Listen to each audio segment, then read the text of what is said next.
नमस्कार दर्शक बंधु आपण मानक अतिरु अति प्रिय सीरियल केदार गौरी रे देखा पाइबे जे माधवी महाकाल बाबा को फोन करी कहिबे आपण मते बंचे पारिबे।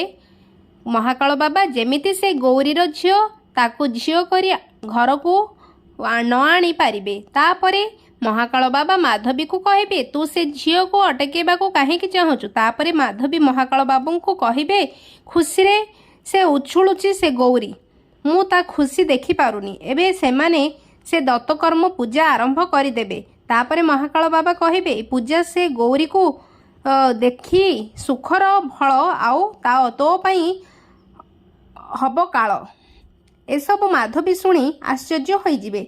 सेपटे गौरी बहुत खुशीर सहित तांको झियो को घर को आनिबा पई पूजारे लागी पड़ी जाइथिबे।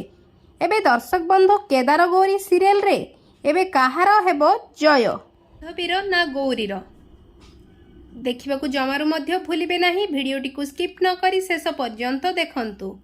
आज राति 8:30 रे देखंतु केदार गौरी केवल सिद्धार्थ टीवी रे।